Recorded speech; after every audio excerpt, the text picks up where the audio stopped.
você me dá. Ele derruba muralhas, porque Deus é Deus, igual a Deus. Ele é Deus. Muda a sua, muda a minha, muda a nossa. Com este Deus tremer, não há quem possa.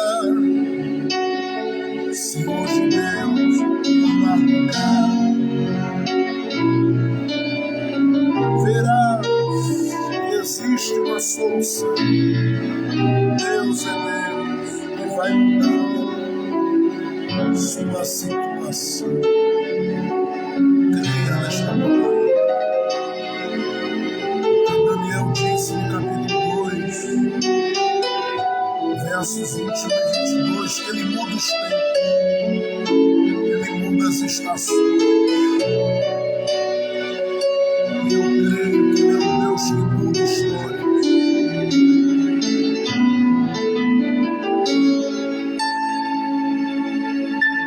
Alguém disse,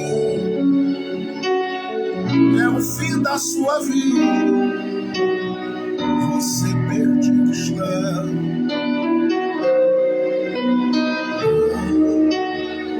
Não aceite,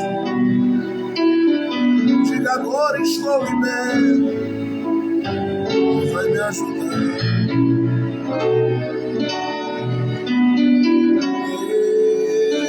Esse medo que aos poucos vai tomando o teu coração, deixe sair, vai mudar tua situação. Muda a sua, muda a minha, muda a nossa. Com este Deus tremer, não há quem possa.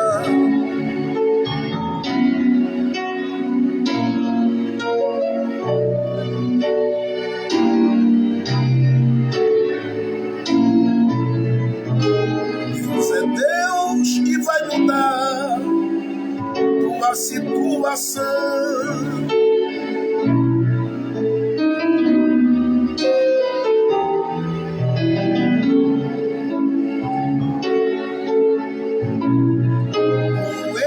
Deus tremer, não há quem possa. Se hoje Deus tomar lugar, verás que existe solução. Deus é Deus e vai mudar sua situação.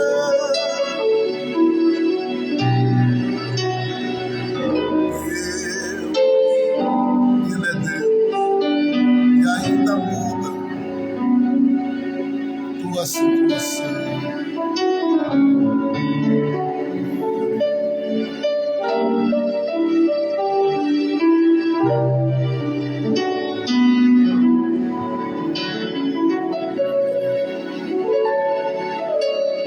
Glória ao nome de Jesus.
Jesus.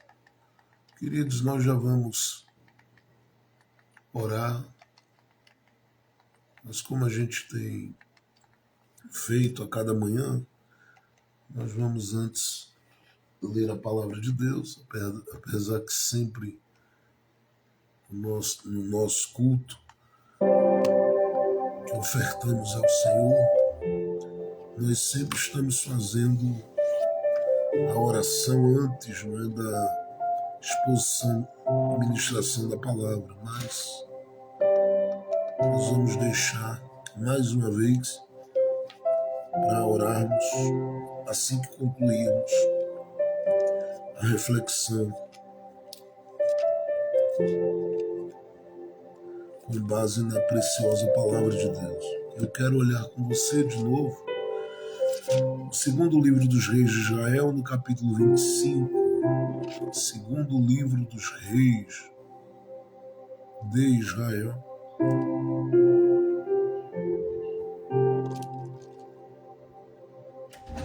no capítulo de número 25.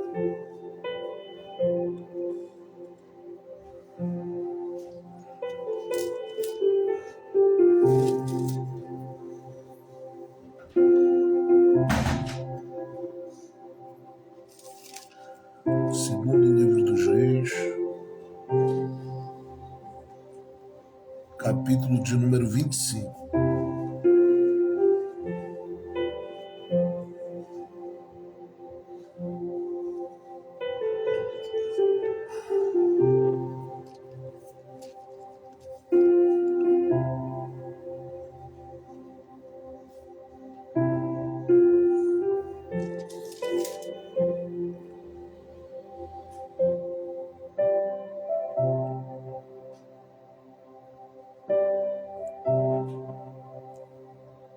Vamos ler a preciosa palavra de Deus. Segundo livro dos reis, capítulo de número 25. Os irmãos foram chegando aí.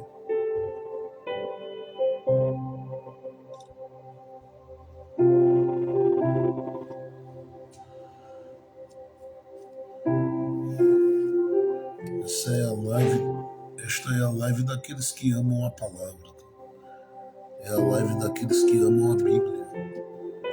Daqueles que têm prazer na palavra.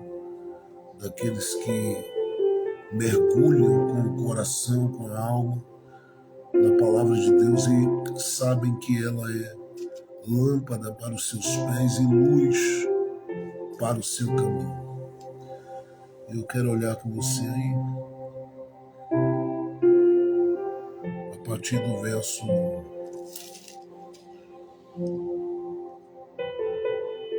de número 22. Diz assim a palavra de Deus: quanto ao povo que ficara na terra de Judá, aqueles que deixaram Nabucodonosor, rei da Babilônia, ele designou sobre eles a Gedalias ou Gedalias, filho de Aicão, filho de Safão. Quando todos os generais, junto com seus homens, souberam que o rei da Babilônia designara Gedalias como governador, apresentaram-se a Gedalias em Mispá.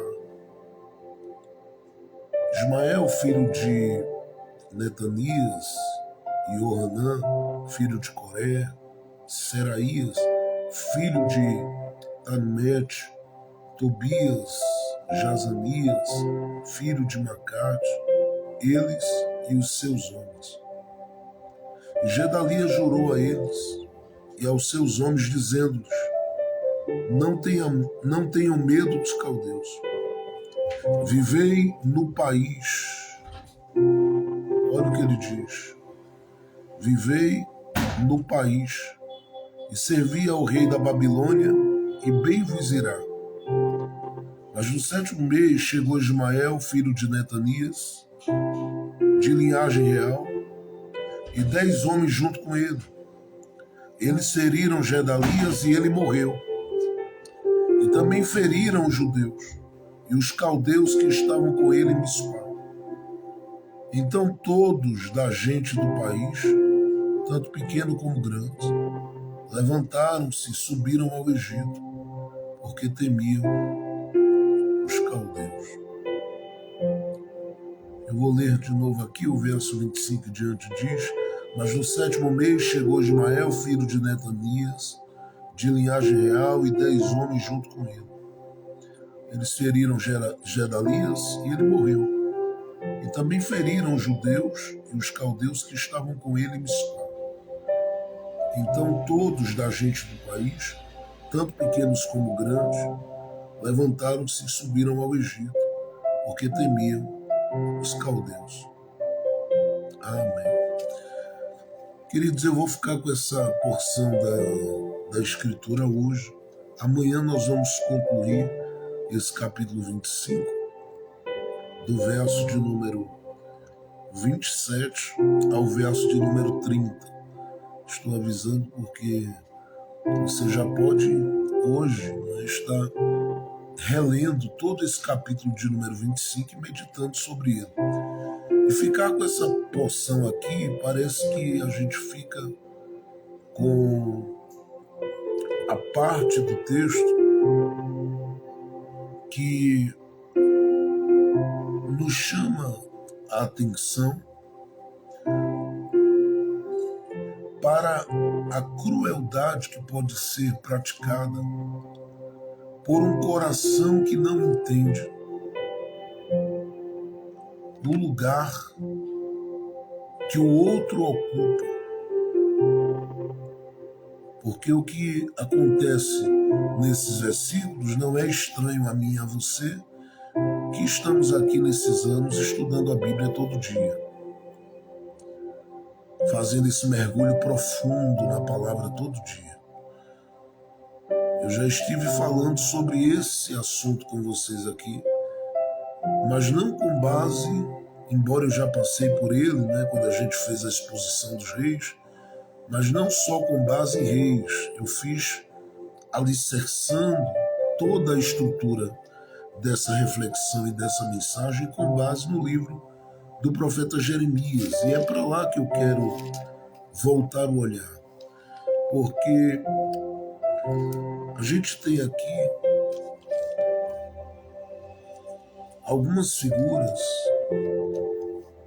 que alguns detalhes da vida delas, Jeremias é que vai nos apresentar. Claro que aquele que estava com Jeremias e cooperava com ele é que vai registrar isso aqui. Mas eu não quero ler todo o texto, eu só quero mostrar a vocês aqui o capítulo 40 e o 41, em especial o capítulo 41, porque ele volta esse olhar para aquilo que nós acabamos de ler no 2º livro dos Reis, capítulo 25. E o grande problema aqui tem a ver com uma coisa que aparentemente seria muito simples de se lidar se o coração de alguém não tivesse ficado inquieto com a posição que outro estava ocupando. A Bíblia deixou claro para a gente, na sua narrativa dos reis, no capítulo 25, que quando houve a invasão por parte dos caldeus na terra de Judá, eles levaram gente cativa. Um grupo de pessoas desertou e acabou fugindo. Mas houve um terceiro grupo que nós estivemos pensando sobre ele ontem, que é o grupo que ficou dentro daquele território.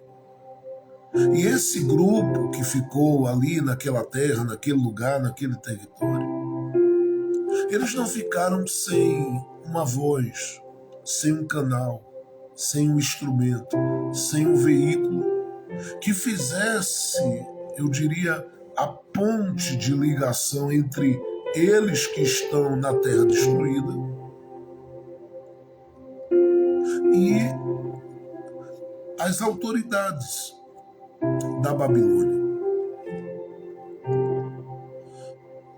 E quem é que fica à frente desse povo nesse período? um homem por nome de Gedalias, que inclusive em uma oportunidade que eu estive pregando, né, numa grande vigília, ou numa vigília há muitos anos atrás, essa mensagem acabou dando uma repercussão muito grande entre os irmãos que estavam ali e alcançou aí muito mais gente do que eu imaginava. Porque eu preguei uma mensagem que o Espírito Santo me deu sobre amigos sim, adversários não. E eu batizei o Gedalias com o nome de Irmão G. Dei esse apelido carinhoso a ele. E acabou pegando, né, entre os irmãos que participaram daquela vigília. E os irmãos saíram espalhando, né, sobre o irmão G, ou o irmão Gedalias, ou o Gedalias que havia morrido. E o que Deus fez pela memória dele depois da sua morte. Foi uma mensagem primorosa. Por quê? Porque Jeremias mostra para a gente no capítulo 41 que Gedalias vai morrer na sua mesa. E por que ele morre? Ele morre porque ele abre a porta da casa dele para quem não devia abrir. Ele morre porque ele dá acesso ao seu coração a quem ele não deveria dar. Ele morre porque ele abre a porta da sua despensa e do armazém dos que ficaram no território de Judá e compartilha isso com esse grupo de pessoas que não entendia a posição que ele estava ocupando, o lugar que ele estava ocupando. Porque essas pessoas que vêm até Gedalias, elas são pessoas que escaparam no período do cerco, no período que os caldeus sufocaram Judá. E elas fugiram e deram um tempo para que elas pudessem voltar. E é claro que quando eu falo aqui da volta delas, eu preciso levar em consideração duas coisas. Que a ação delas, ela é uma ação contra dois territórios. Eu não preciso citar o nome deles aqui, porque se você olhar, e aí se você quiser depois marcar, meditar, enfim, pegue o capítulo 40 de Jeremias, do verso 8 em diante, e vá até o capítulo 41, e leia todo o capítulo 41 de Jeremias. E você vai ver que esse grupo, né, vem liderado por um cara chamado Ismael. E esse cara chamado Ismael, ele já vem com essa intenção de abater a Gedalias. Por quê? Porque ele entendia que o Gedalias estava ocupando um lugar e um espaço que não era para ser. O que aconteceu com Gedalias? Gedalias foi estabelecido, e aqui eu quero dizer por Nabucodonosor, não só por Nebuzaradã, que era o capitão ali, ou oficial, ou representante oficial de Nabucodonosor, mas ele é estabelecido como alguém que deveria estar liderando aquele espaço, aquele lugar, estar à frente ali. Só que o Ismael fica sabendo disso e ele não lida bem com essa informação. E o ataque que ele vai manifestar é sobre dois lugares. Porque quando ele vai atacar a vida dos Gedalias, ele vai estar atacando literalmente o território de Judá. E vai estar atacando Mispá, que ficava ali a 12 quilômetros mais ou menos. E por que ele está atacando Mispá principalmente, pastor? Ele está atacando Mispá porque, diante da destruição de Judá,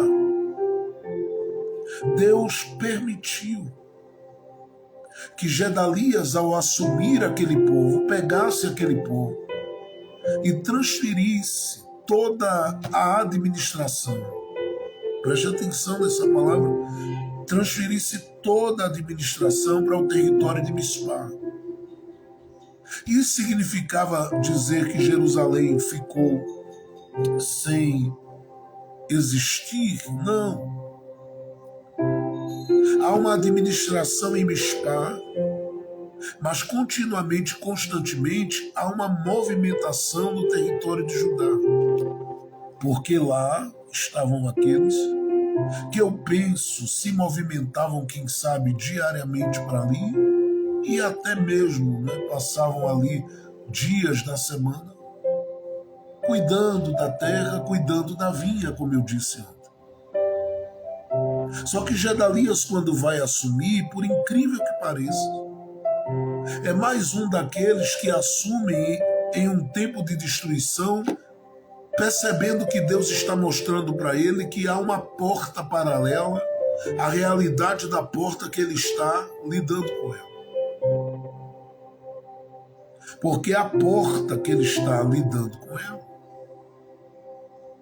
era a porta do território de Judá, onde os muros estavam derribados, as portas foram queimadas, o templo foi jogado ao chão e tudo mais veio à destruição.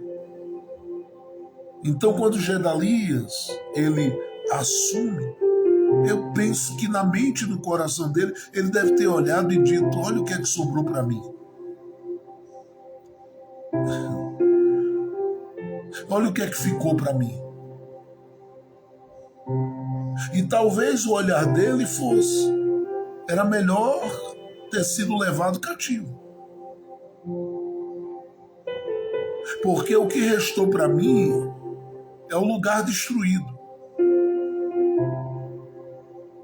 E esse olhar é um olhar que quase sempre a gente tem quando parece que a gente fica com as sobras. Quando parece que o que a gente fica ou recebe nas nossas mãos é o pior.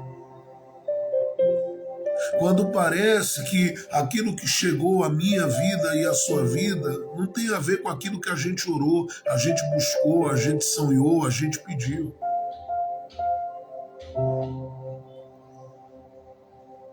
Por que o Gedalias ele vai aparecer aqui como este líder para estes que ficam no território de Judá e não vão para o cativeiro? Existem no mínimo 3 razões. Primeiro, o Gedalias ele não é qualquer um. E quando eu falo qualquer um, é que para mim, na minha visão, não existe essa de qualquer um. Eu coloco apenas porque, do ponto de vista bíblico, existe toda uma seleção com relação a esse acontecimento da destruição do território de Judá. E eu leio o livro de Daniel, ao mesmo tempo que eu me alegro pela informação de que Daniel e os seus amigos eram excelentes, eu fico pensando se os demais não tinham valor nenhum. Mas é claro que tinham. É que ele vai buscar aqueles que são mais preparados. E o Gedalias, nesse ponto aqui, para quem vai ficar no território destruído, ele é alguém que é influente. Provavelmente ele é alguém, inclusive Champlin e outros vão trazer isso à tona, que tem uma certa ligação com a realeza. Ele é alguém influente. Por isso ele é escolhido entre os demais para estar à frente daqueles que não vão para a Babilônia e vão ficar no território de Judá destruído.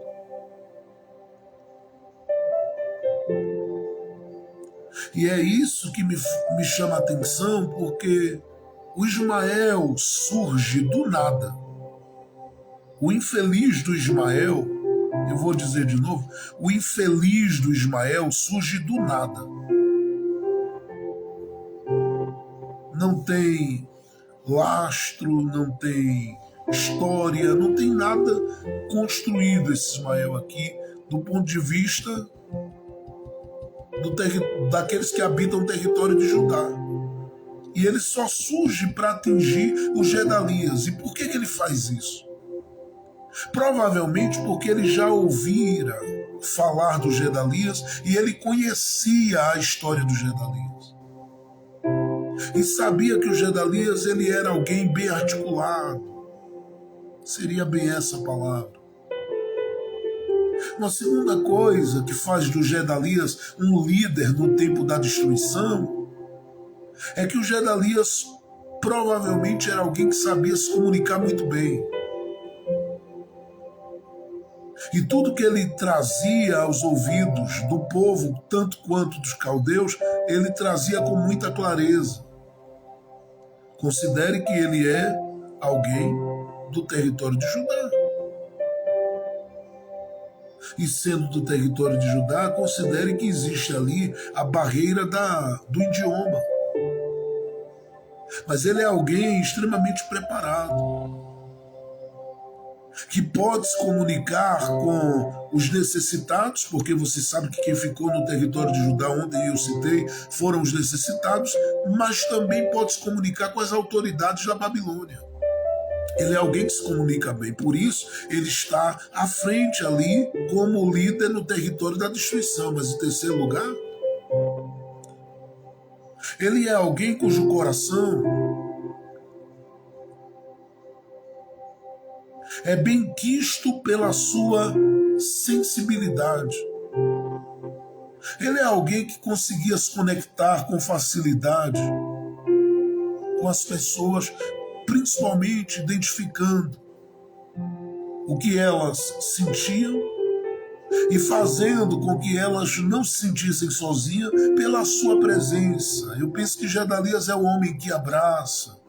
O Gedalias é o homem que leva uma boa risada em dias de destruição para quem está no meio do caos.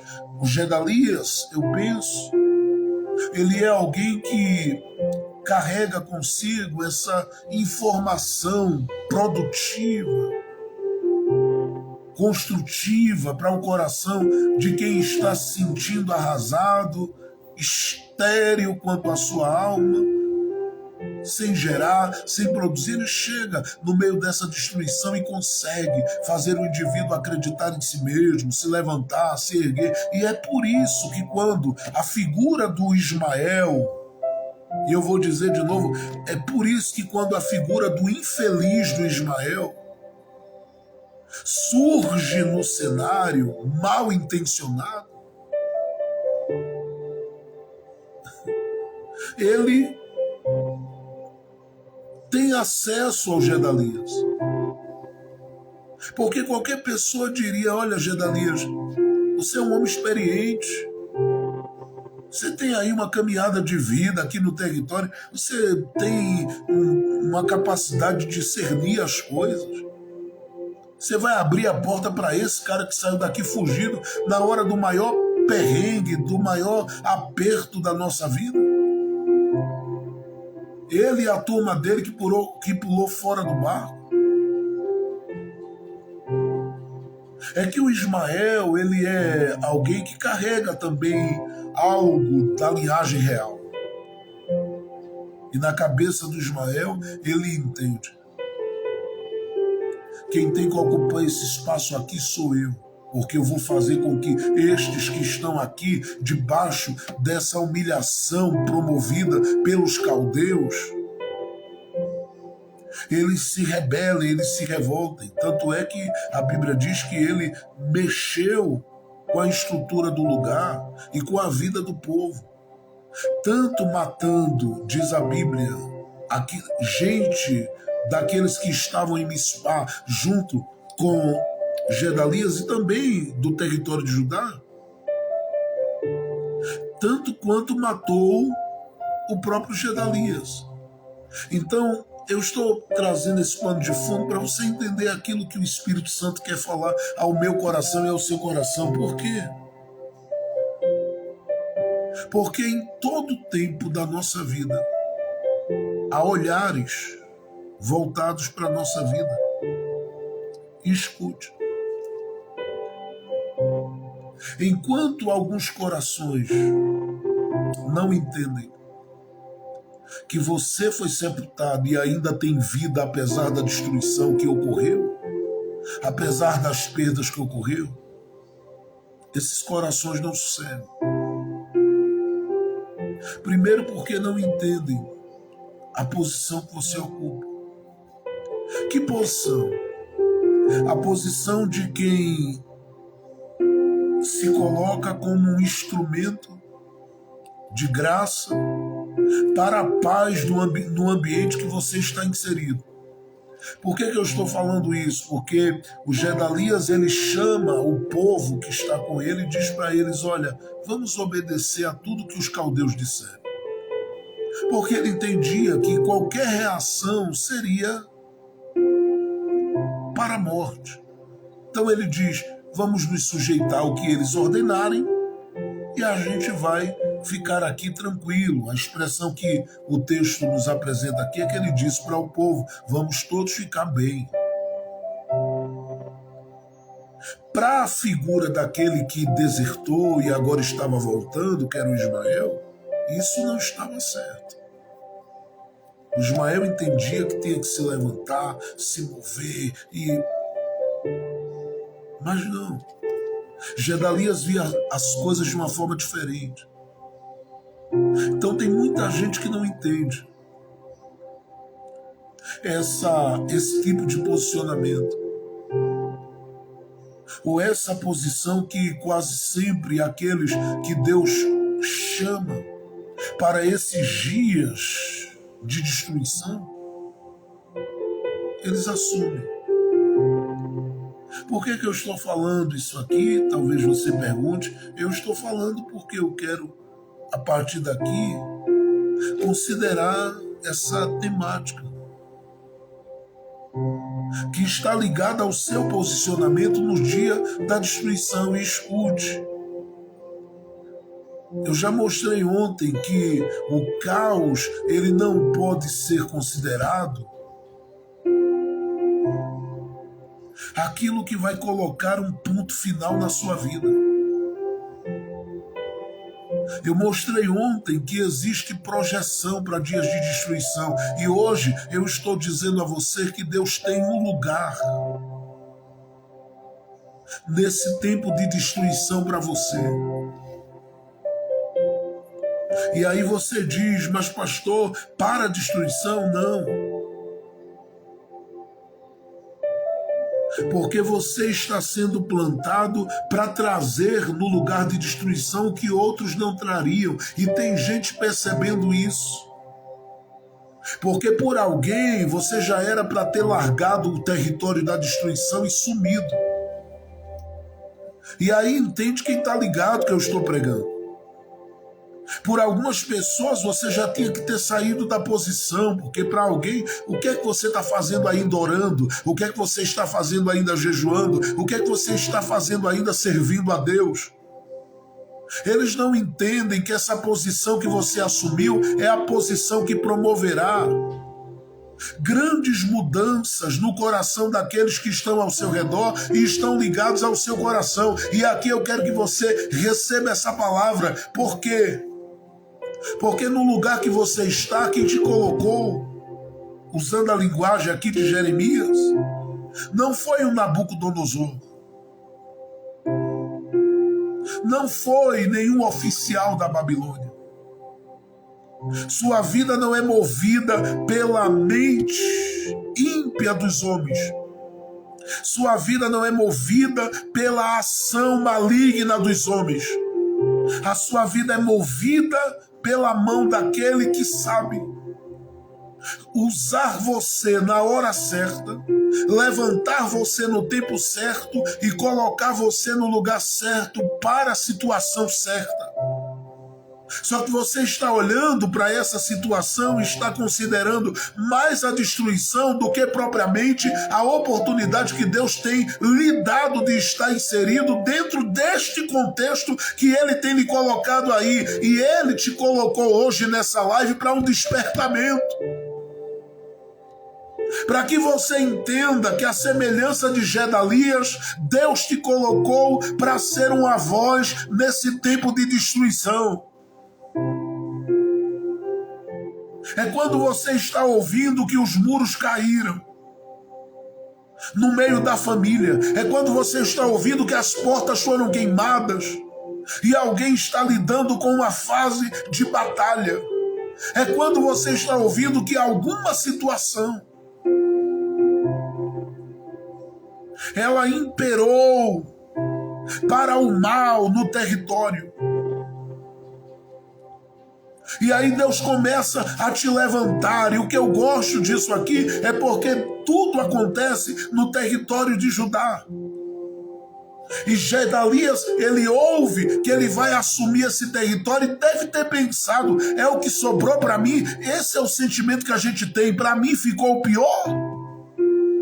Porque liderar isso aqui com os muros de pé, com a porta no lugar, com o templo no lugar, qualquer um gostaria. Agora liderar quando as coisas desabaram, ser uma voz quando tudo caiu por terra. Só que você está aí, ocupando esse lugar para ser um instrumento de vida, um instrumento de esperança. E é por isso que Deus não lhe deixou partir ainda, porque como mulher, como homem, como pessoa que tem propósito de Deus na vida, Deus ainda quer te usar para mexer com aqueles que estão ao seu redor e levantar o ânimo deles e despertar neles um tempo de gozo, um tempo de alegria, um tempo de vitórias. A esperança de um tempo de vitórias. Logo eu estou dizendo a você que a visão de Gedalias poderia ser: o que sobrou para mim é só esse território destruído de Judá, mas não. Ele vai descobrir que as coisas não caminham ligadas apenas àquilo lá. E aí a Bíblia diz que a 12 quilômetros dali, Deus vai permitir que a administração do lugar seja transferida para Mispá. Era ele olhando e dizendo: eu pensei que eu ia ficar só nesse terreno, só nesse espaço. E Deus dizendo: não, em dias de destruição eu te levanto para ser instrumento de paz, e eu te dou meios de se mover entre Mispá e entre o território que foi destruído. Até porque Jerusalém havia sido destruída, mas o seu significado, quanto à etimologia da palavra, permanecia de pé. E por que eu falo isso? Porque a palavra Jerusalém ela tinha a ver com esse lugar, com a habitação da paz. Estava destruída, mas tinha uma promessa. Estava destruída, mas havia coisas de Deus que estavam operando e trabalhando sobre aquele lugar, sobre aquele território naqueles tempos. E aí Deus diz: ô Gedalias, eu estou contando com o seu coração. Estou contando com você para ser uma voz para esses que estão no meio da destruição. É claro que nem todo mundo vai ficar feliz por ver você se erguendo e dizendo aos que estão em destruição: ainda há esperança. Mas enquanto o seu coração se mover entre o território destruído de Judá e Mispá, você vai ter no que se apoiar. E aí você talvez diga: mas pastor, o que é que eu tenho para me apoiar? Gedalias tinha. E eu gosto de olhar para a Bíblia fazendo esta conexão entre os textos. E eu quero que você dê uma olhada rapidinho aí comigo para o primeiro livro do profeta Samuel. Primeiro livro do profeta Samuel. Quero que você dê uma olhada comigo aí com carinho. No primeiro livro do profeta Samuel, nós vamos observar aí, só para entendermos o que é que o Gedalias tinha para se agarrar. Primeiro livro do profeta Samuel,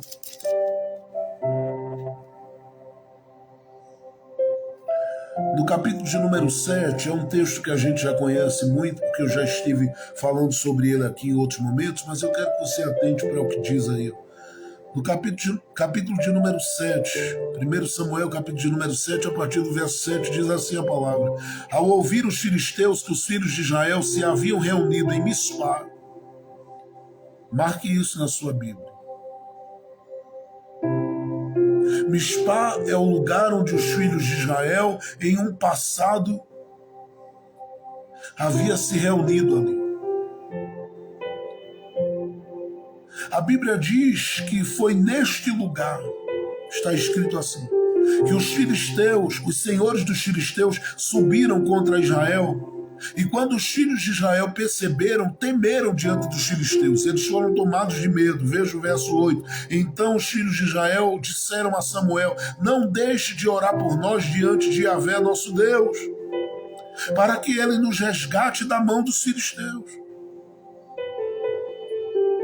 Verso de número 9 diz: Então Samuel tomou um cordeiro que ainda mamava e o ofereceu como oferta queimada, completa a Yahvé.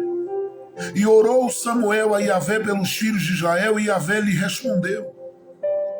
Sucedeu, pois, que ao estar Samuel oferecendo, ou seja, estando Samuel ainda sacrificando a oferta queimada, os filisteus chegaram para lutar contra Israel. E olha o que diz a Bíblia que aconteceu em Mispá. Naquele dia, Yahvé trovejou com grande estrondo, ou seja, naquele dia o Senhor Deus trovejou com grande estrondo contra os filisteus e os confundiu, e eles foram derrotados diante de Israel. Depois, os homens de Israel saíram de Mispá, perseguiram os filisteus e os mataram à espada, além de Bet-cá. Preste atenção, que Mispá é o lugar desse tipo de memória. O que Deus estava fazendo com Gedalias? Deus estava dizendo: eu estou lhe dando um lugar destruído para você liderar, mas não estou deixando você preso ao lugar, porque você vai administrar tudo de Mispá. E por que Mispá, Deus? Porque e aí o Senhor podia gritar aos ouvidos de Gedalias dizendo: porque aí ou ali eu trovejei um dia. Quem pisa em Mispá tem memórias de que eu desci, de que eu me movi. A partir do clamor de um profeta chamado Samuel. E se eu me movi a partir de Mispá, eu não estou colocando você ali por acaso. Dali você grita, Deus ouve. Dali você clama, Deus age. Dali você ora, Deus trabalha. Deus estava dizendo: Gedalias, em vez do seu coração estar apegado ao território que foi destruído, se apegue à memória dos livramentos que eu dei a partir de Mispá.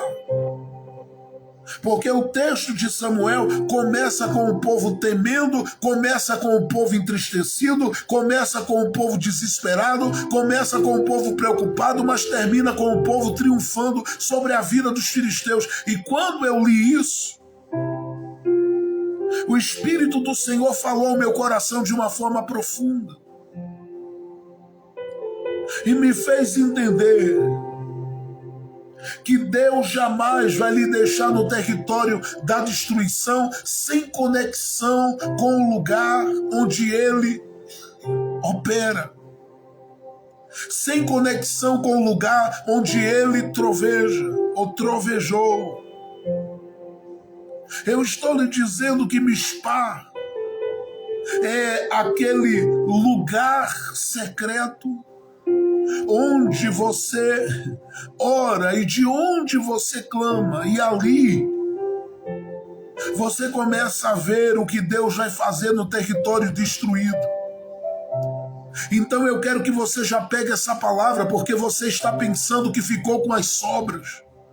Você está pensando que ficou com o pior. Por quê? Porque tem gente que foi para o cativeiro, outros desertaram e você ficou no terreno apenas no meio dos escombros. Só que Deus não lhe deixou apenas ligado ao território da destruição. Quando ele coloca Gedalias ali, ele estava simplesmente dizendo: não é Nabucodonosor que quer você aí, sou eu, Gedalias. E eu estou querendo você aí porque eu sei das suas habilidades, da sua capacidade, da sua sensibilidade. E eu sei que enquanto você estiver se movendo aí, você não vai perder a conexão com o lugar das memórias dos livramentos que eu dei, que é Mispá. E todas as vezes que você estiver em Mispá, você vai entender que se eu no passado fui capaz de trovejar em favor do meu povo, eu posso fazer qualquer coisa pelo território destruído a hora que eu quiser. Deus está falando com alguém. Porque tem gente que, do ponto de vista humano, já até disse: eu estou deixando tudo, eu vou acabar com tudo, eu vou sumir, eu vou desaparecer, eu vou sair daqui. Só que Deus está olhando para a sua vida, olhando para o seu coração, olhando para a sua história e está querendo que você entenda que o que chegou às suas mãos não é a sobra. Está por um momento abalado, sim, está por um momento quebrado, sim, está por um momento talvez do ponto de vista humano destruído. Mas há ainda promessas de reconstrução, há ainda promessas de um novo tempo, há ainda promessas de novos dias. E o profeta Jeremias sabia disso, porque quando ele falou da destruição, ele disse: vai chegar o tempo em que Deus trará de volta a alegria para este lugar, a vida para este lugar. O que o Gedalias não entendia é que ele estava entrando no tempo da destruição, mas o que ele faria ali, viveria ali, não por muito tempo, mas o que ele viveria ali, falaria para sempre a vida de outros. Tanto é que eu estou contando a história aqui agora, pregando. Porque quando Ismael surgiu para tentar matar ou para matar o Gedalias, ele pensava que estava anulando a história do Gedalias, mas a história do Ismael é que não existiria. A do Gedalias continuaria falando como está falando, através desta palavra e deste texto comigo e com você hoje. E eu estou falando a alguém que está no meio das sobras, que está no meio, não do que há de melhor, mas do que aparentemente ficou de pior. O cenário é um caos, a casa está um caos, a relação com algumas pessoas está um caos, algumas coisas estão totalmente fora de ordem do controle do ponto de vista da saúde, mas você não perdeu a conexão com as memórias dos livramentos e das ações de Deus. E se você não perdeu a conexão com isso, qualquer ambiente de destruição, ele simplesmente se transforma no lugar onde a sua esperança, ela supera, ela prevalece, ela triunfa. Eu preciso correr,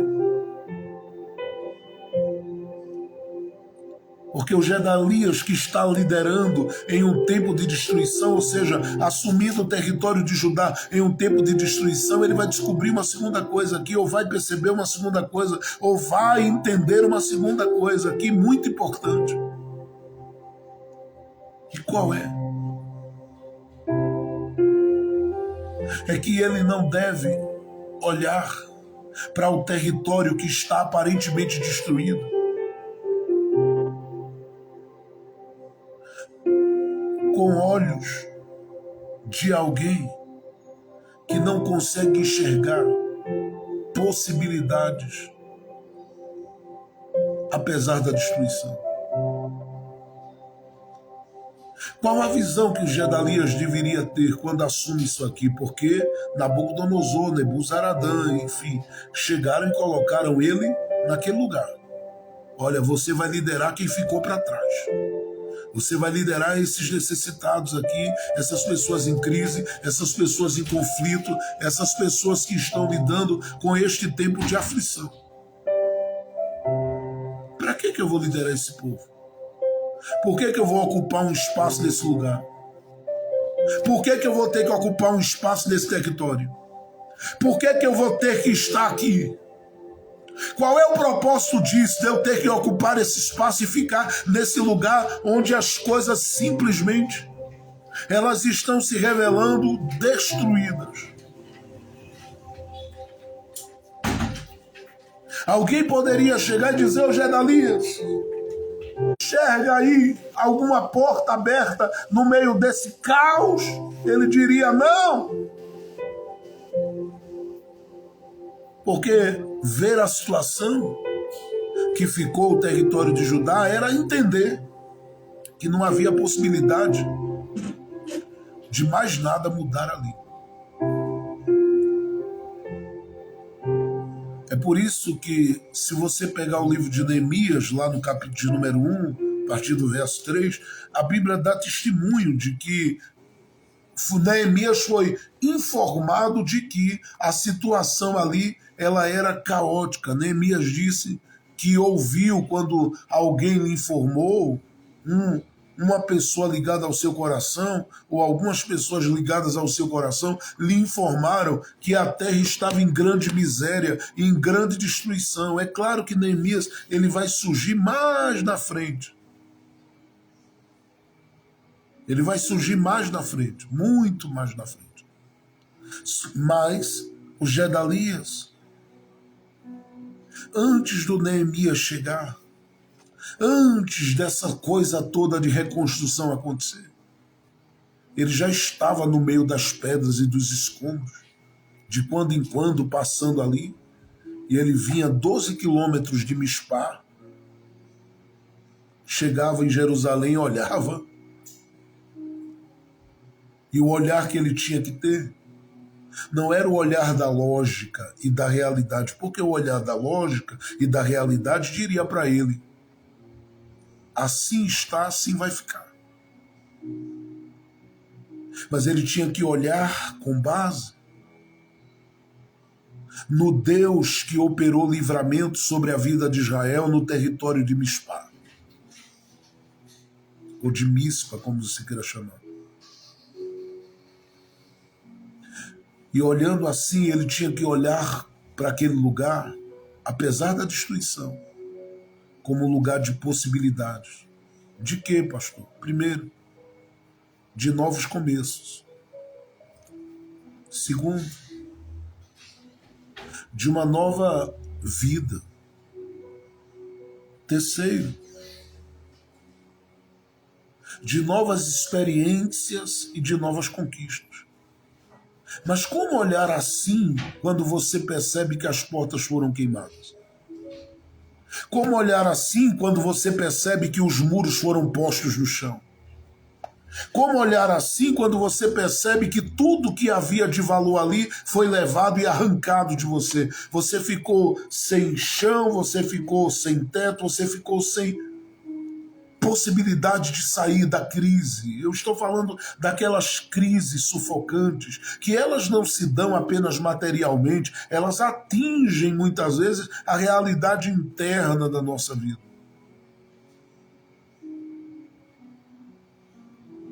Você só pode olhar para destruição com o olhar de quem vê possibilidades. Quando você olha como José olhou quando esteve no território do Egito. Porque José era o sonhador que foi vendido como escravo. E que tinha todo o direito, quem sabe, a orar e dizer: Deus, o que eu sonhei não tem nada a ver com o que está acontecendo comigo. Mas o que é que acontece com José? Ele passa por muita coisa assim no Egito. Mas a gente às vezes deixa de considerar o tempo que ele esteve na casa de Potifar como um tempo de crescimento para a vida dele. porque ele chega como escravo, daqui a pouco tudo que era de Potifar estava sob a liderança de José. E você sabe o que é isso? O menino saiu de um buraco que os irmãos jogaram ele, do fundo do poço, para administrar as coisas de alguém que nunca o havia visto. Quando a gente olha as coisas por esse ângulo, a gente começa a perceber que no lugar que para muitos será o lugar da nossa morte, há uma porta que se abre. E eu tenho profetizado isso constantemente porque é uma convicção da minha alma. Eu passei a minha vida toda como crente em Jesus, dos 19 anos para cá, de 1999 até aqui, ouvindo homens e mulheres testemunharem da grandeza do Deus Pai, do Deus Filho, do Deus Espírito Santo ao meu coração. E me mostrando e dizendo e comprovando com ações grandiosas desse Deus, que Ele é o Deus que no meio do caos faz coisas absurdas. O livro do Gênesis deixa claro, lá no princípio de tudo, que o próprio Deus viu aquela destruição, aquela terra inapropriada para habitação, sem forma e vazia, e ele só bradou dizendo: haja luz. E não tem caos que ele não organize. Não tem situação descontrolada, fora de controle, na visão de alguém que ele não possa pôr no lugar. A questão é a visão que lhe move, porque se ele está te levantando nesse tempo de destruição, não é para que você olhe para os escombros e diga: aqui está o fim da nossa história, mas para que você olhe para os escombros e possa dizer: eu já estou achando o material a partir do qual nós vamos nos erguer de novo. Em outras palavras, eu estou dizendo: olha para a tua casa com esperança. Eu estou dizendo: olha para os teus filhos com esperança. Olha para as pessoas com as quais você se relaciona com esperança. Olha para o ambiente de trabalho com esperança. Não seja movido pela realidade do caos, porque a destruição, ela marca o território por um tempo, mas ela não vai permanecer por todo o tempo. O Deus que em Apocalipse diz que fez João ouvir e ver novos céus e nova terra, ainda é o Deus que faz coisas novas. Isaías no capítulo 43, ele diz que Ele é Deus que faz coisas novas, e tudo que Ele nos convida a vivermos é esse olhar para as impossibilidades, para as complicações, para as coisas que quebraram, para as coisas que se partiram, e Ele nos faz, olhando para isso, dizermos: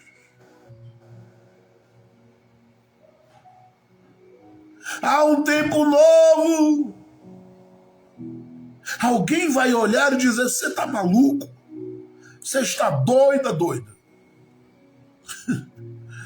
Vão olhar para você dizendo: como é que você consegue crer? Não tem porta nenhuma aberta. Não tem oportunidade nenhuma. Ele diz: enquanto eu estou indo de Mispá para Judá e de Judá para Mispá,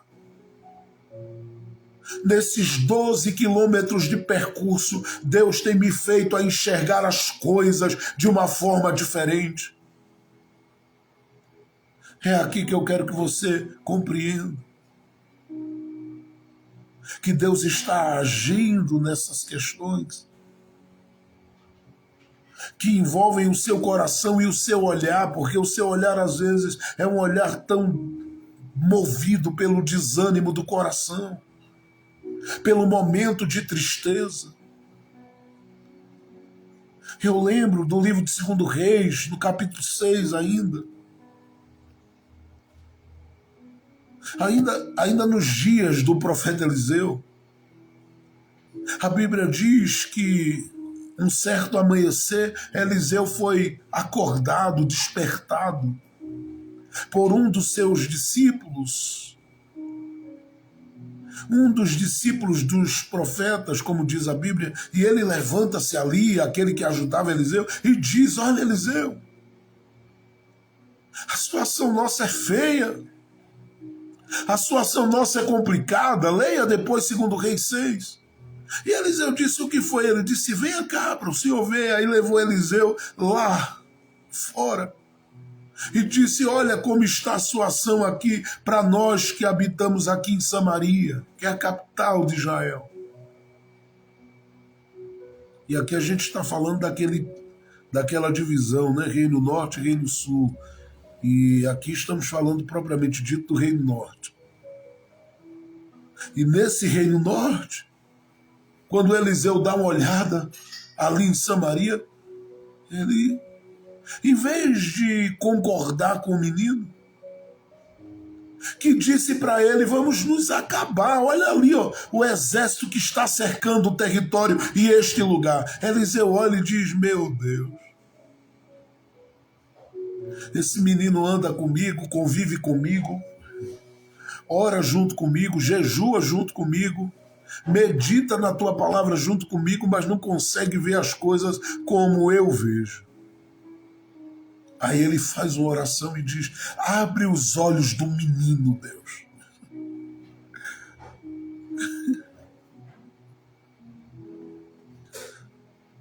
E quando o Senhor abriu os olhos do rapaz, ele deu uma olhada e ele disse: eu vejo carros e cavalos de fogo. Eu contemplo o céu aqui. E Eliseu disse: então entra, descansa a tua cabeça, que eu vou descansar a minha. Nós nunca estamos sozinhos quando servimos ao Deus que tudo pode fazer. Por que eu estou falando isso? Porque foi necessário Deus abrir a visão. E a visão da gente muitas vezes está no caos que cerca. E eu sei que isso acontece comumente conosco por sermos seres humanos, falhos e frágeis. Mas ao mesmo tempo, se a gente disser: Deus, abre os meus olhos para ver, eu não tenho dúvida que o Senhor nos mostrará que a assistência que nós temos, ela é muito superior à realidade da destruição. E aqui eu vim profetizar essa palavra hoje para quem tem fé. Deus não levantou Gedalias para que Gedalias ficasse com os olhos naquela situação, entendendo que aquela situação ela era um ponto final. Deus queria que Gedalias, a partir da sua liderança, visse possibilidades onde não havia possibilidade nenhuma. Eu estou falando com você, porque Deus está colocando os teus olhos no lugar certo e na direção certa. Chega de olhar para o caos como caos e entender que isso é algo definitivo. Não é. A dor não é definitiva, a enfermidade não é definitiva, essa crise de solidão existencial não é definitiva, essa depressão não é definitiva. Você vai sair desse marasmo, você vai sair deste buraco, você vai sair dessa situação. Eu vejo possibilidades no meio da destruição. Deus vai abrir as portas.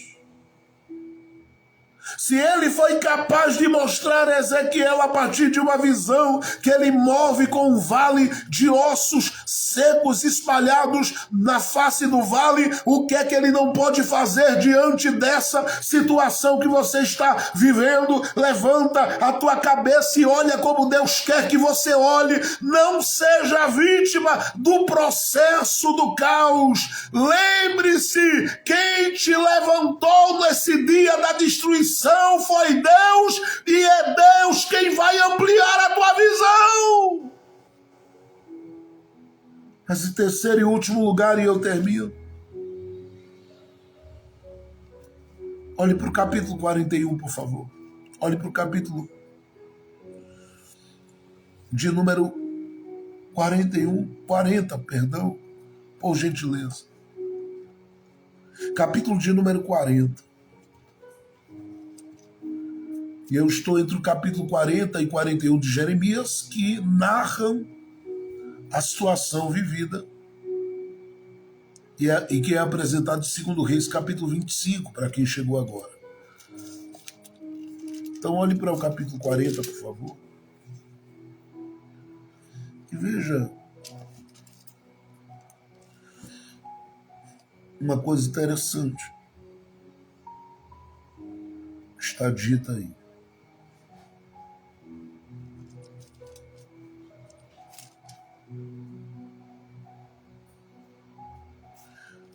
Capítulo de número 40. Eu quero começar por aqui para que você atente bem. Então o capitão da guarda, tomando Jeremias, disse a Jeremias: olha, Yahvé, teu Deus, pronunciou esta calamidade contra este lugar. E Yahvé trouxe e fez segundo disseram. Esta palavra veio contra vós, porque vós pecastes contra Yahvé e não prestastes atenção, ou seja, não atentastes para a sua voz. Mas agora eis que hoje eu te libertarei das cadeias de tuas mãos. Isso aqui vamos colocar, tá, os pingos nos is aqui. É um ímpio falando com o profeta Jeremias e diz para ele: você tem aí 3 opções. Porque tudo que está acontecendo aqui, olha o que ele diz, foi Deus quem permitiu, não foi? E foi uma palavra que saiu da tua boca, tentando alertar, e pelo que me consta, foi dito que ele faria isso porque o povo não atentou para a palavra dele. Não é isso, Jeremias? É assim. Então, é o seguinte, Nabucodonosor mandou te dizer, Jeremias, que você vai para onde quer.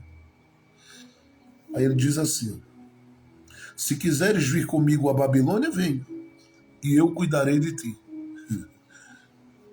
Gente, Deus é um absurdo. Olha, Jeremias, que viu todo o povo de Judá indo, ou grande parte do povo de Judá indo para o cativeiro, outros fugindo e outros ficando ali naquele território. Ele ouve de um ímpio dizendo: se você quiser ir para um lugar que será um cativeiro para muitos, lá eu cuidarei de você, ou seja, para você, lá será um lugar de cuidado. Deus é um absurdo. Porque como é que o inimigo que destruiu a casa, ele agora diz que a casa dele seria a casa do Jeremias?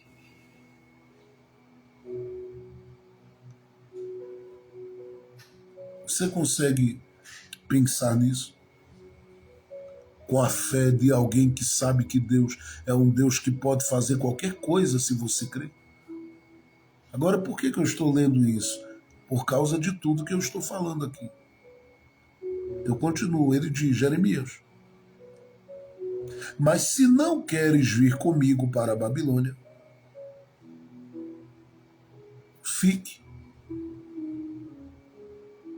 Eis que toda a terra está diante de ti. Onde seja bom e te pareça bem ir, ali vá, Jeremias.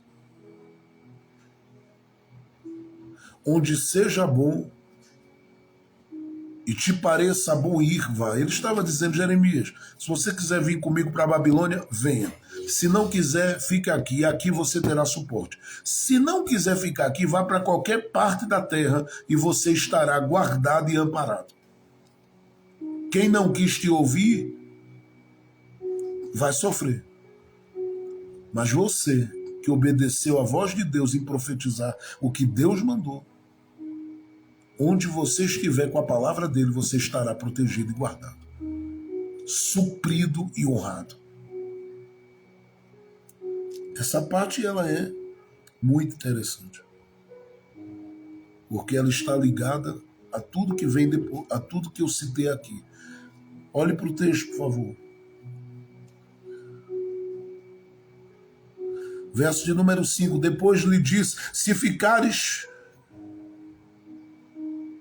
permanece no meio do povo com Gedalias, filho de Aicão, filho de Safã, a quem o rei da Babilônia designou como governador sobre as cidades de Judá.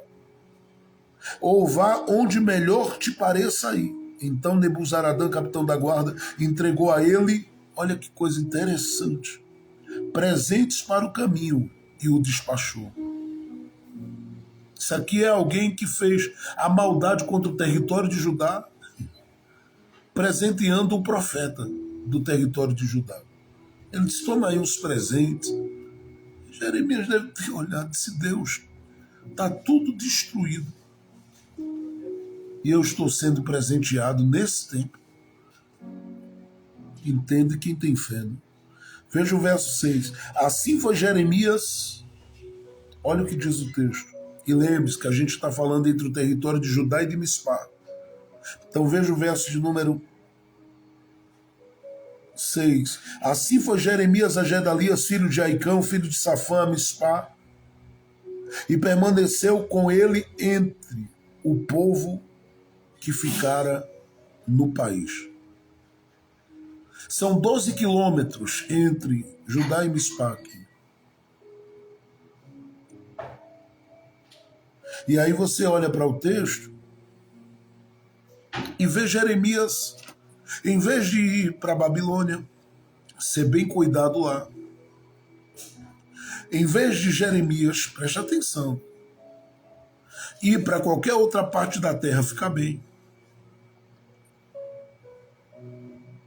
Jeremias vai para o território de Mispá. E diz o texto: e foi a Gedalias. Essa parte para mim aqui, ela é a principal de tudo que eu estou falando aqui, de forma tão simples, objetiva e bem prática. Porque o Gedalias estava em Mispá, mas ciente de que aquilo que estava nas mãos dele era um território destruído. Se você fosse aplicar isso de uma forma bem simples no dia a dia de hoje, alguém que está com a empresa nas mãos que faliu e viveu um grande prejuízo.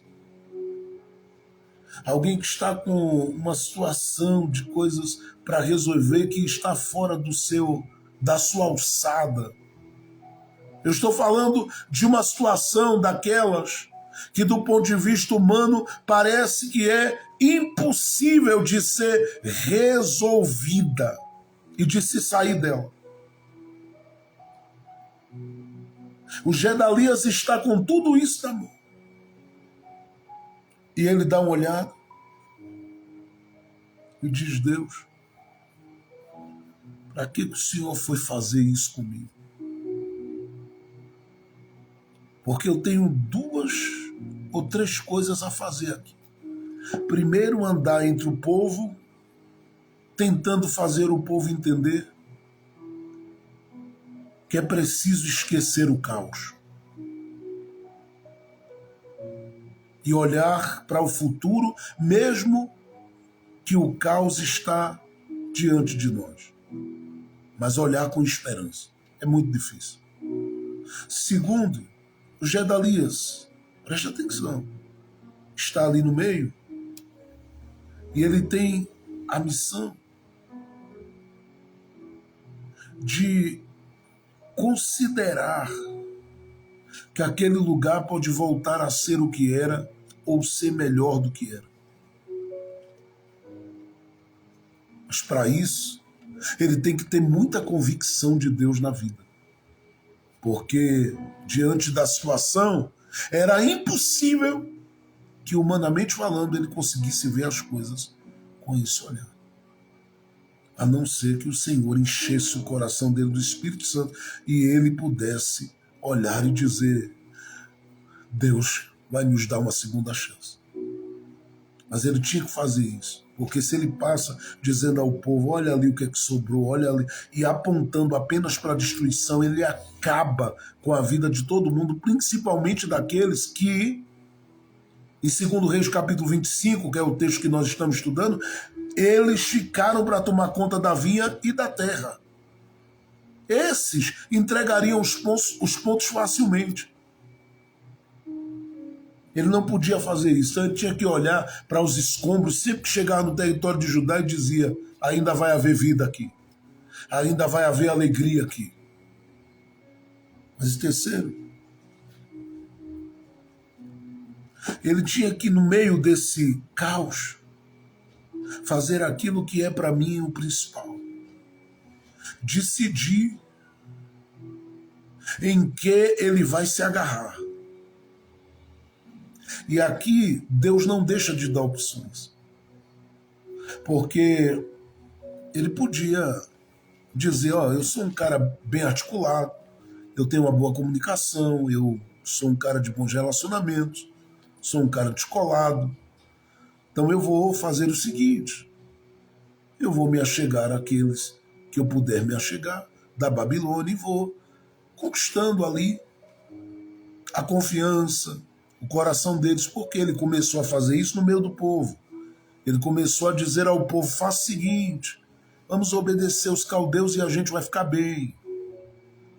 Mas ao mesmo tempo ele podia fazer isso e construindo esse vínculo com o Nebuzaradã e com aqueles que estavam ali, que foram deixados inclusive ali para ficarem de olho no povo que ficou em Judá.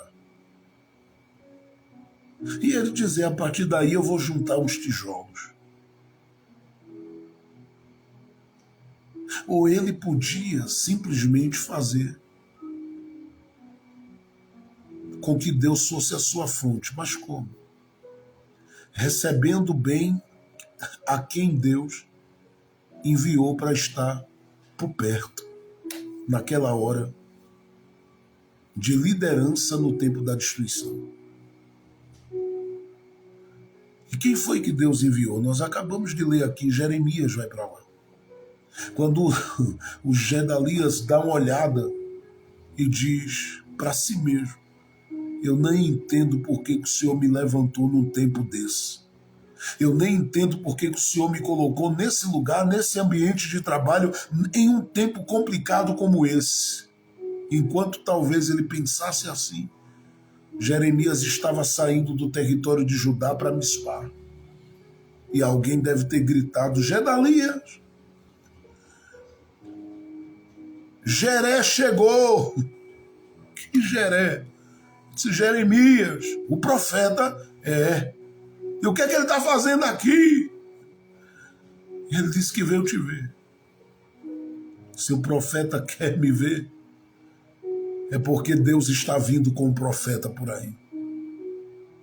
Deus está vindo com Jeremias por aí. Abre a porta para Jeremias. Recebe Jeremias. E Jeremias poderia chegar lá já dizendo: olha, Gedalias, eu tinha opções, hein? Me chamaram para ir para a Babilônia para tomar suco de cupuaçu lá. Eu tinha opções, hein? Eu podia ir para qualquer lugar da terra e foi me dito que eu ia provar ali de uma boa torta, de um bom baião de dois,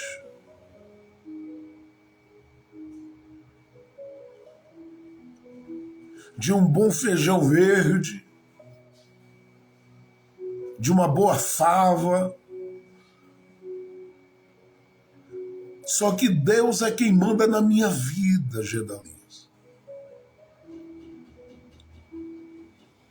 E Deus não te levantou no tempo da destruição dentro da tua família e da tua casa, por acaso.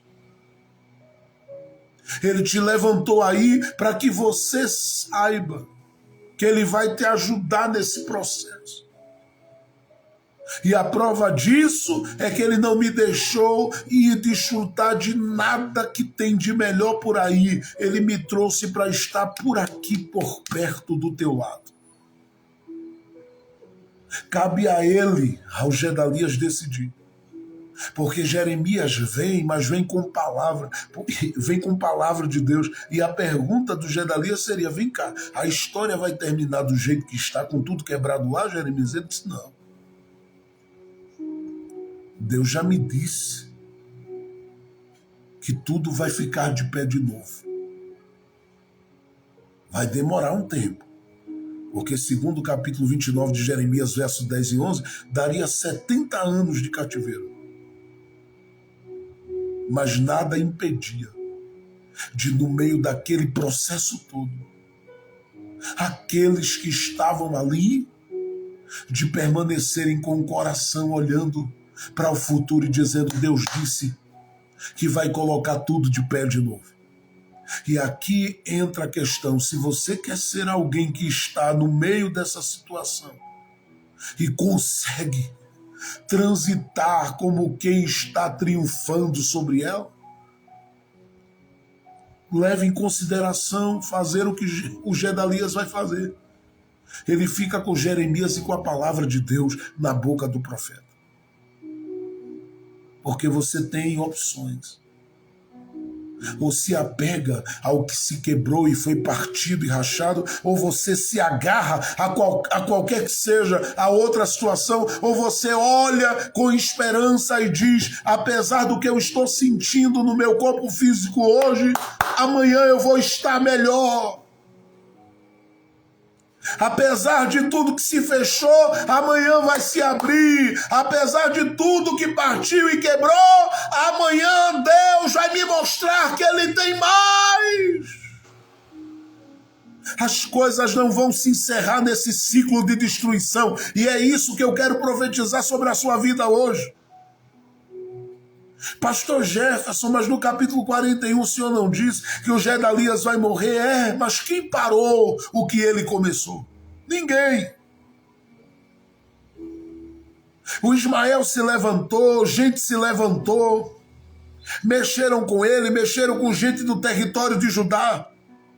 Mas o que ele começou está sendo falado até agora por mim. O que eu estou dizendo a você é que sempre sobreviverá a história daqueles que no meio do caos decidem se apegar àquilo que Deus disse e não àquilo que os seus olhos estão enxergando como realidade. Porque o que está à sua frente não define quem Deus é na sua vida e o que Deus é capaz de fazer na sua vida. Não se deixe ser movido pelo que se quebrou. Olha para o futuro com esperança, porque há uma palavra de Deus no meio dessa situação. E tem mais: Deus não lhe deixou sozinho no meio do caos. Ainda tem uma voz profética, ainda tem gente liberando palavras de Deus sobre a sua vida e dizendo para você: vai haver algo novo aí. Por isso você não deve se entregar de forma alguma a nenhuma que seja a situação de aprisionamento que queira lhe segurar e lhe fazer sucumbir. Ergue a tua cabeça, olha com esperança e começa a andar, começa a caminhar, começa a se mover na sua esperança.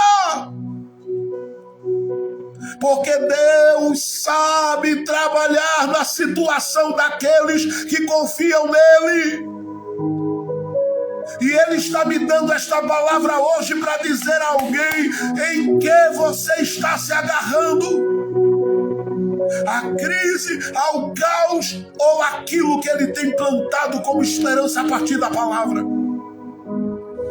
Jeremias aparece para dizer: eu vim aqui para que você entenda que as coisas não terminarão como estão. Ficar firme naquilo que Deus te deu. Segura firme nas mãos o que Deus te entregou e não abre mão. Alguém vai dizer: o muro caiu, a porta foi queimada, levaram tudo, a casa está numa situação de caos. E você diz: mas o Senhor é aquele que é a minha fortaleza. Ele é aquele é a minha esperança.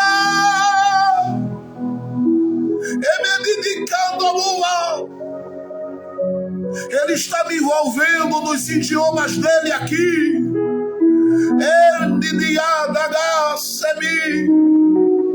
E me dominicando a movideria. Abadu de Kawa semia fã de obedente a tas. Kawadu do mundo de Kawa semia dia. Erdio Yomanakawa daí a Sieneia. Atacando como uma da de Quemerias.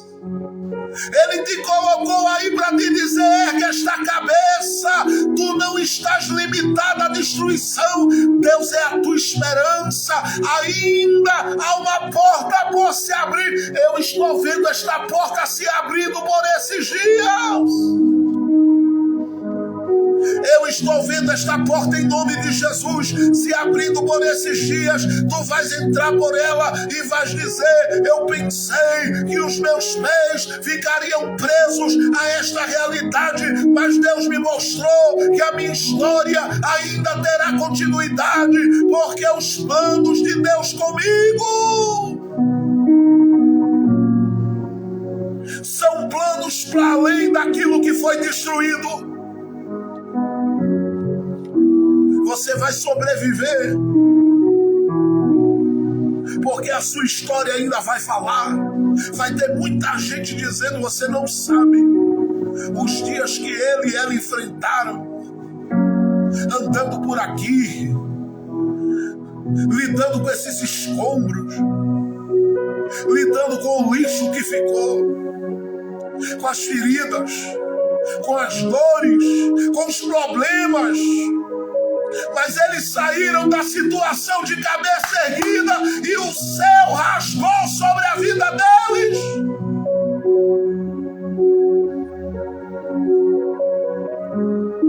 O seu fim não será o fim de Gedalias,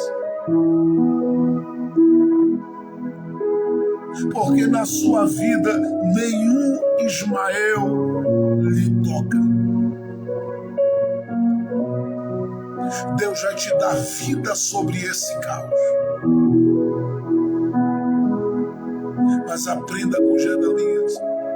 Se agarre com a palavra. Se agarre com a palavra. E olha para tudo que desabou e diga: eu vou sair dessa de cabeça erguida. Houve humilhação, houve vergonha, porque perdas trazem muitas vezes dores e vergonha, mas não vai terminar assim. Há uma visita de Deus. A visita de Deus para Gedalias veio através de Jeremias. Há uma visita de Deus à sua vida. Há uma visita de Deus à sua casa. Há uma visita de Deus ao lugar do seu trabalho. Há uma visita de Deus aonde você está com os pés plantados. Abre os teus olhos, porque a história não acabou ainda.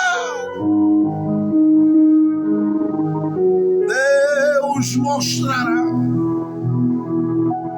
que Ele está segurando as tuas mãos, que Ele está sustentando os teus pés e que Ele está movendo a tua vida em grande alegria e esperança, porque o fim será sempre melhor do que o começo. O fim será sempre melhor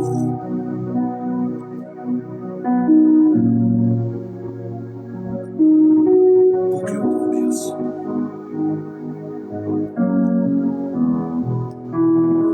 Há uma porta se abrindo para você e para sua família hoje. Apesar da destruição, maior é Deus contigo.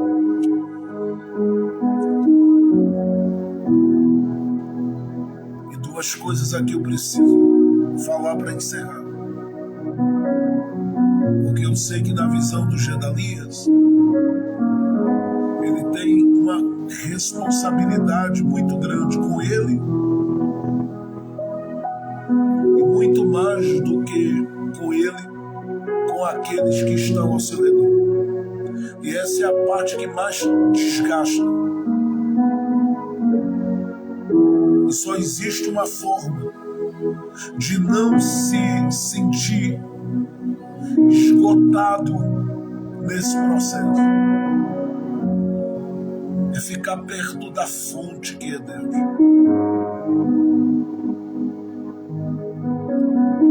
Leia depois o Salmo de número 42.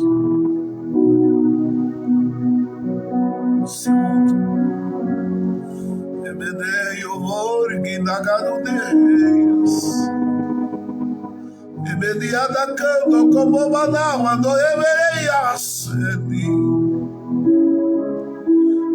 Enio e o Ideia Maia daqui Menova da Cando Movanácia. Eu estou debaixo de uma palavra profética neste dia. Porque em meio àquela destruição,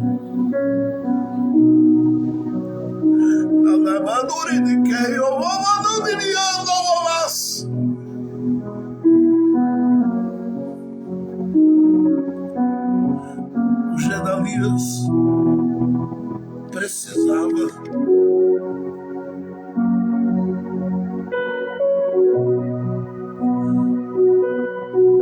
esquecer que ele estava debaixo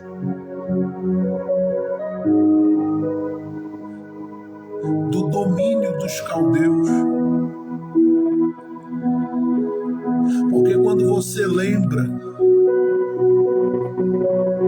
que a realidade ao seu redor é de um território dominado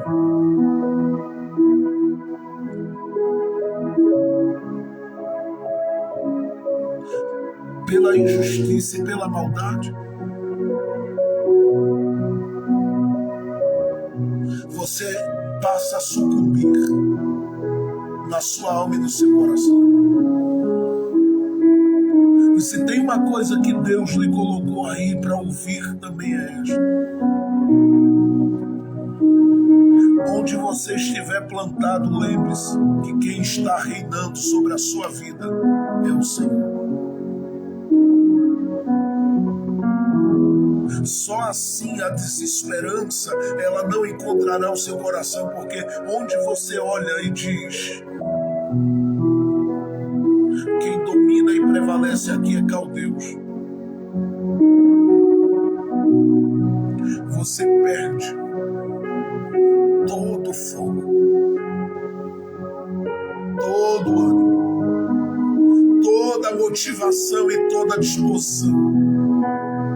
Só que Deus lhe plantou aí hoje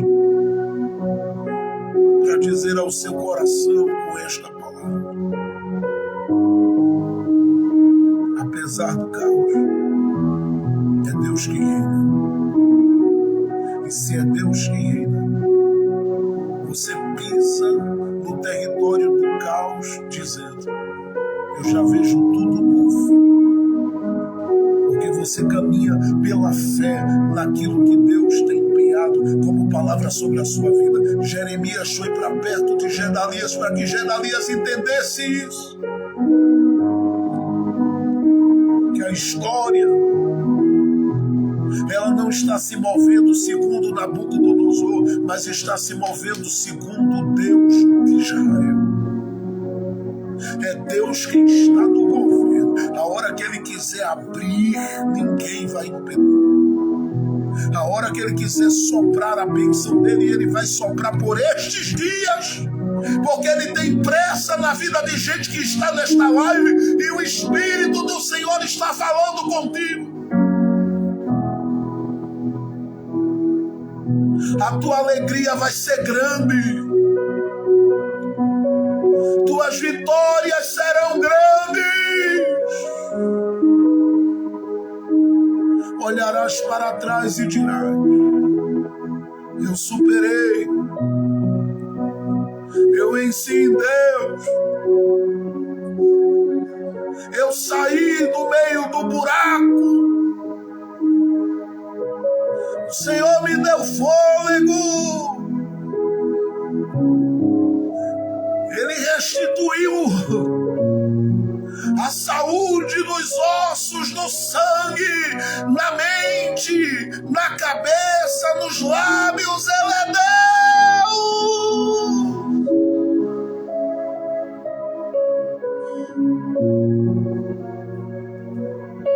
Se apegue com a palavra. E não deixe ninguém roubar essa semente da sua vida hoje. Qualquer pessoa que queira lhe desanimar, diga para ela: eu tenho uma palavra de esperança. Eu vou viver coisas grandes, eu vou viver coisas gloriosas. Eu verei essa realidade de destruição totalmente mudada, porque Deus tem a chave que abre e ninguém fecha. Ele supre.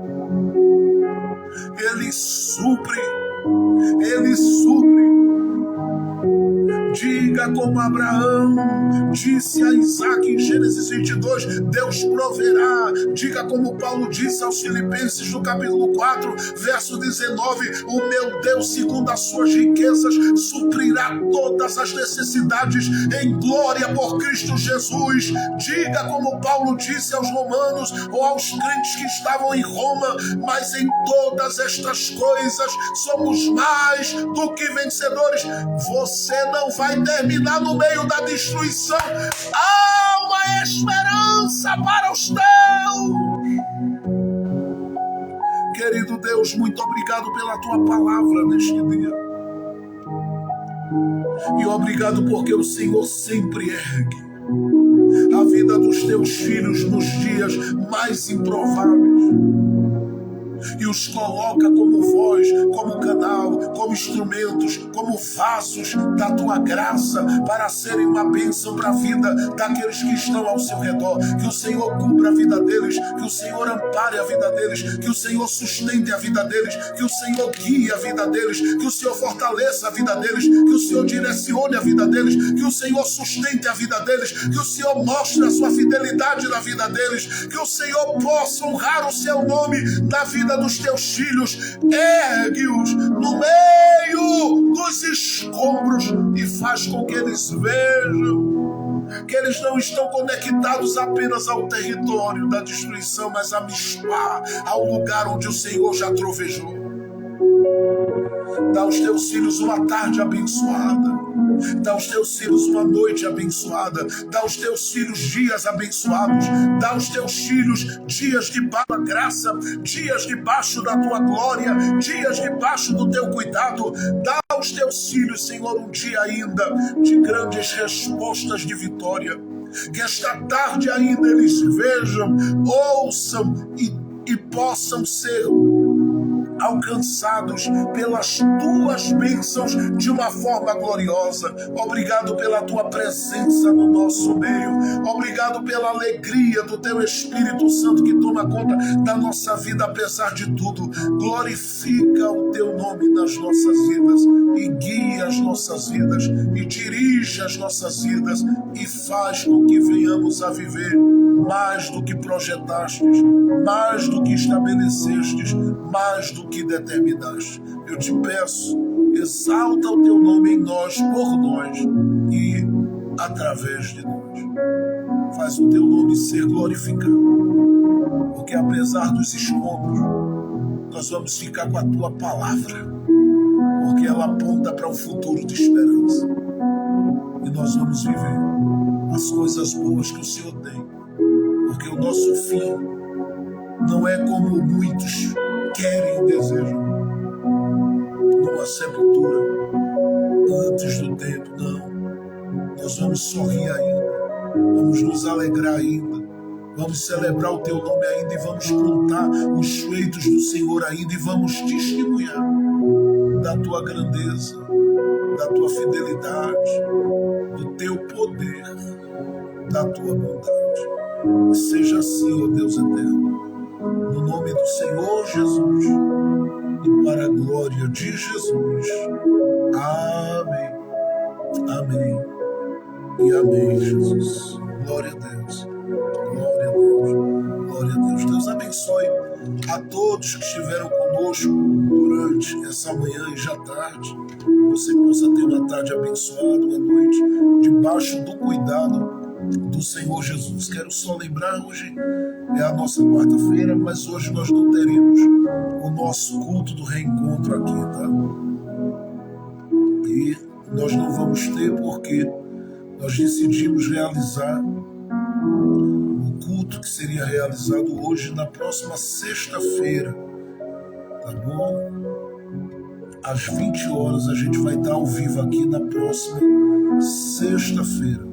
E na sexta-feira, que é dia 31, se não me falha a memória, nós vamos estar celebrando a ceia do Senhor aqui, participando da mesa do Senhor. Então você que quiser cear junto conosco, de onde você estiver, principalmente no melhor lugar onde você pode ser alcançado por Jesus, que é dentro da sua casa, no ambiente da sua família e do seu lar, que é onde tudo começa. É onde tudo começa. Tá? Sexta-feira, hoje não teremos o culto do reencontro. Sexta-feira estaremos juntos às 20 horas. Amanhã a gente volta para concluir 2 Reis, capítulo 25. Tá bom? Amanhã a gente volta e termina esse capítulo. E aí a gente dá continuidade a partir do mês de novembro com uma outra temática aí que o Senhor há de direcionar o nosso espírito e o nosso coração. Mas você viverá em sinal de ano um abundante florescer de Deus sobre a sua vida e sobre a sua casa, porque o Senhor é aquele que faz grandes coisas acontecer. Leia depois Ageu capítulo 2, verso 19. Há um tempo de crescimento para a sua vida e o Senhor fará isso para a glória dele, para o louvor dele, para a exaltação dele, na sua história e na sua vida. Então, obrigado a todos que estiveram conosco. Lembre-se de ser um canal de bênção para todo o trabalho que tem sido realizado. Há mais de 5 anos estamos todos os dias aqui ensinando somente a Bíblia, somente a palavra, tá bom? E falando somente de Cristo Jesus, o nosso Senhor. E eu quero convidar você para participar de tudo isso que a gente está fazendo. Não deixe de visitar a Web Rádio e a Web TV. Nós estamos passando de 14 mil visitas na nossa página lá. O nosso canal no YouTube continua crescendo todo dia e a gente tem alcançado muita gente de vários lugares. E é tão bom saber que tem gente na Europa, gente na outra América, que tem se alimentado da palavra de Deus, e todo esse trabalho dessa live culto, né? Todo o trabalho da comunidade cristã Casa da Noiva tem sido um refúgio para esses corações. Então, onde quer que você esteja, levante-se como um canal de bênção e seja um parceiro desse projeto, orando e cooperando e somando e semeando também com esse projeto. Que Deus em Cristo Jesus continue abençoando você. Deus abençoe sua casa. A paz do Senhor Jesus!